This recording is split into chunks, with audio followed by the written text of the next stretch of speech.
కేసీఆర్ 10 ఏళ్ల కాలంలో ఒక రమారమి లెక్కేసుకుంటే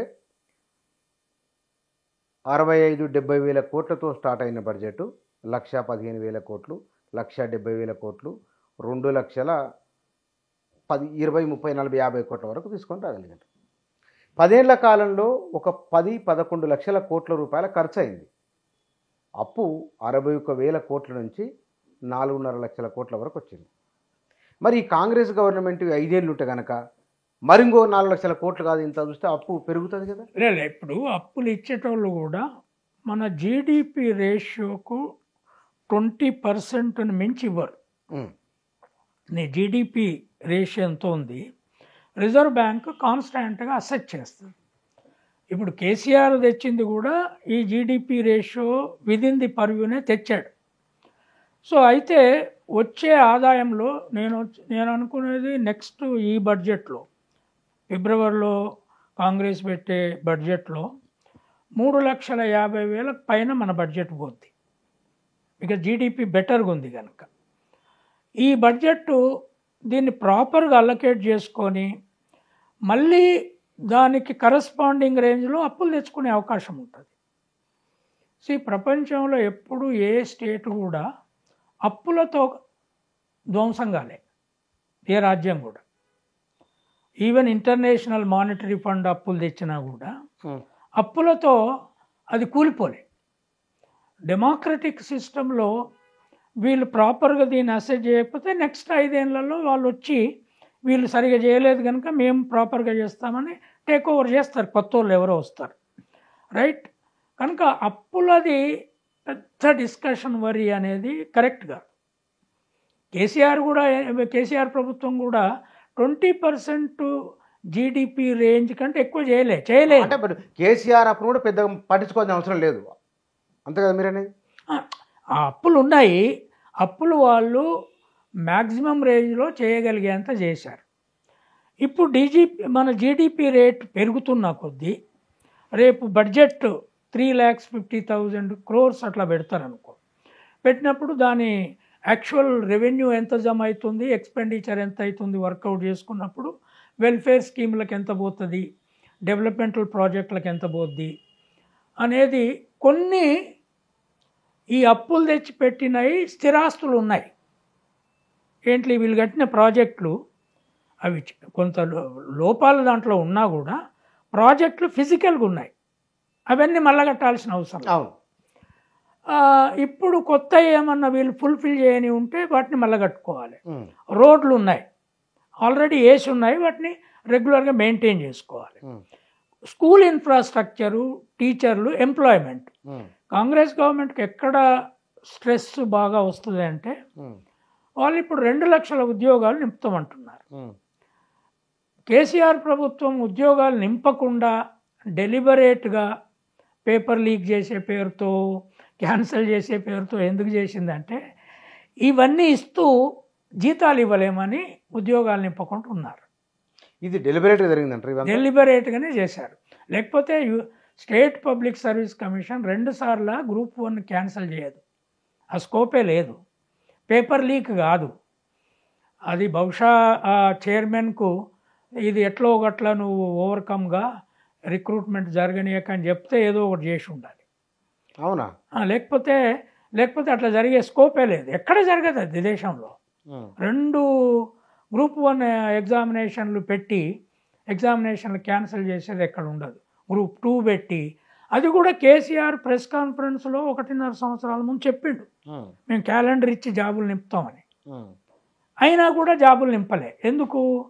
వాళ్ళు విచ్చలవిడిగా ఏ పద్ధతి లేకుండా గవర్నమెంట్ స్ట్రక్చర్ నడపకుండా ఇటు వెల్ఫేరు 10 lakhs ఇటని అటని, తర్వాత బీఆర్ఎస్ అని పెట్టి ఎన్ని కోట్లు ఫ్లైట్లకు ఖర్చు పెట్టారో మనకు తెలియదు, ఎన్ని 100 కోట్లు అయినాయో. ఎందుకంటే స్టేట్ గవర్నమెంట్ డబ్బుతో ఆయన దేశం అంతా తిరుగుతున్నాడు. మహారాష్ట్ర పోతున్నాడు, కర్ణాటక పోతున్నాడు, ఇంకెక్కడికైనా పోతున్నాడు. ఎక్కడన్నా ఇంత చిన్న స్టేట్ ముఖ్యమంత్రి కేంద్ర ప్రభుత్వాన్ని నేను ఛాలెంజ్ చేస్తా అనేటోళ్ళు ఉన్నారా? వాస్తవానికి మీ లెక్క ప్రకారం అయితే ఒక శూద్రుడు దేశాన్ని పరిపాలిస్తాను పోతున్నాడు తెలంగాణ నుంచి, మీరు ఇంకా ఆనందపడాలి కదా. నేను ఆనందపడతా, కానీ నువ్వు నీది ఒక నేషనల్ పార్టీ ఎస్టాబ్లిష్ అయి ఉంటే కాంగ్రెస్ శూద్రుని చేస్తా అంటే రూల్ చేయగలదు. నువ్వు నేషనల్ పార్టీ, చిన్న రాష్ట్రం ఇది, 3.5 కోట్ల జనాభా రాష్ట్రం ఇది, ఇక్కడ వచ్చిన ఆదాయం తీసుకుపోయి నేను నేషనల్ పార్టీ నడుపుతా అని నేషనల్ ఎన్నికల్లో పోటీ చేసి 520 మంది ఎంపీలకు నేను పోటీ చేయిస్తానంటే ఎక్కడి నుంచి వస్తాయి నీకు డబ్బులు? ఇక్కడి వ్యవస్థనంతా అమ్మి పెట్టినా సరిపోదు. సో ఎప్పుడైతే వీళ్ళు టీఆర్ఎస్ని బీఆర్ఎస్ చేశారో ఇక అది పెద్ద లూటీ వ్యవహారం ప్రారంభమైంది. అట్లా చేయరు ఎవ్వరు. ఇప్పుడు డిఎంకే పెట్టుకున్నది, సమాజ్వాదీ అది పెట్టుకున్న పేరులో రాష్ట్రానికి మొదలు కుదించలే. వీళ్ళు చాలా డాంబికంగా ఏం చేశారు, మేము తెలంగాణ తేవడం కోసమే పుట్టినాము, అది వచ్చిన తర్వాత మేము ఉండము, కాంగ్రెస్లో కలిసేస్తాము అని ఏవో చెప్పుకొని ఉన్నాక ఇక మోడీ ఏదో గొడవలు చేస్తున్నాడు, కేంద్ర ప్రభుత్వం గొడవలు చేస్తుంది, నిన్నేను మేము ఛాలెంజ్ చేస్తాము, మీ బీజేపీని మేము ఛాలెంజ్ అరే బీజేపీ ఆర్ఎస్ఎస్ దానికి 150 టాప్ ఇండస్ట్రియలిస్టులు దాని మద్దతుగా నిలబడి ఉన్నారు. అంబానీ, ఆదానీ, కిర్లోస్కర్, వేదాంత కంపెనీలన్నీ వాళ్ళకు అండగా ఉన్నాయి. నీకెవరున్నారని ఇక్కడ ఏదో చిన్నజీఆర్ స్వామి లేకపోతే రామేశ్వరరావు లేదా ఇక్కడ వెలమల ఎకానమీ కొద్దిగా ఉన్నది, పెరిగింది ఇప్పుడు బాగా. ఇట్లా కాదు ఇది దీంతో చాలా నష్టపోయినాం మనం. ప్రాపర్గా ఇప్పుడు కాంగ్రెస్ గవర్నమెంట్ దీన్ని ఒక గవర్నమెంట్ లాగా నడిపి, ఒకవేళ దీంట్లో సిస్టమిక్గా మేము అమలు చేయడానికి ఇబ్బందులు వస్తాయి. అవును, వీళ్ళు ఇంత అంటున్నారు, దీంట్లో ఎకానమీ సపోర్ట్ చేయట్లేదు, కొన్ని ఇవి ఇవ్వలేమంటారు, తప్పేముంది? ఇప్పుడు 3 ఎకరాల భూమి నువ్వు ఇస్తానన్నావు, ఇవ్వలేదు. 3 ఎకరాల భూమి ప్రతి దళిత కుటుంబానికి ఇస్తానన్నావు కదా, ఇవ్వలేదు అన్న రెండోసారి ఓటేశారు కదా, రైట్? చాలా నువ్వు ప్రామిస్ చేసావు, KG to PG free education అన్నావు, ఫీజులు విపరీతంగా పెంచారు, రైట్? సో నేనేంటంటే గ్యారంటీలను అమలు చేయొద్దనిగా, ఇది కాంగ్రెస్ మీద డెఫినెట్గా నేషనల్ పార్టీ, ఎందుకంటే రాహుల్ గాంధీ వచ్చి చెప్పాడు ఇది మా గ్యారంటీ అని కూడా చెప్పాడు కనుక ఇది ఒక నేషనల్ పార్టీ. ఈ వెల్ఫేర్ సిస్టమ్ కనుక ఇక్కడ మంచిగా అమలు అయితే సౌత్ ఇండియా మోడలు నార్త్కు పాకుతుంది, అప్పుడు బీజేపీకి పెద్ద చెక్ అవుతుంది. బీజేపీకి ఈ సిస్టమ్ లేదు. వాళ్ళు మ్యాక్సిమం ఏమంటారంటే మిమ్మల్ని తీర్థయాత్రలకు తీసుకుపోతాము, మిమ్మల్ని విమానాలలో తీర్థయాత్రలు తిప్పుతామంటారు, లేకపోతే మధ్యప్రదేశ్ ముఖ్యమంత్రి రాగానే 2 అమలు చేశాడు. ఒకటేమో మాంసం పబ్లిక్ అమ్మొద్దు, రెండవదేమో మసీదులలో మైకులు వద్దు. ఇవి పెద్ద ఖర్చున్నాయి కాదు, ఇంపాక్ట్ అయితే అది రిలీజియస్ సెంటిమెంట్ పెట్టి మూఢనమ్మకాన్ని ద్వారా పరిపాలించడం. కానీ ఇది మూఢనమ్మకం కాదు, ఇది ప్రజల కాంక్రీట్గా వెల్ఫేర్ సిస్టమ్ను. డెమోక్రసీ అంటేనే వెల్ఫేర్.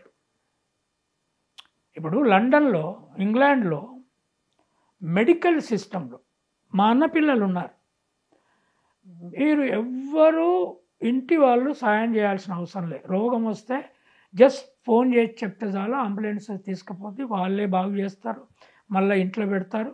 ముసలాయన ఒక ఆయన ఉంటే వాచింగ్ మిషన్ పెడతారు, ఆ మిషన్ సౌండ్ ద్వారా మళ్ళీ వాళ్ళు చెక్ చేసుకుంటారు. ఒక్క పైసా కట్టేది లేదు. కంప్లీట్ 12th క్లాస్ వరకు complete free education, quality education ఇస్తారు. దానికి ఎంత ఖర్చు కావాలి? ఈ ఖర్చు ఇంత లేదు మన దగ్గర ఎడ్యుకేషన్కి, హెల్త్కి.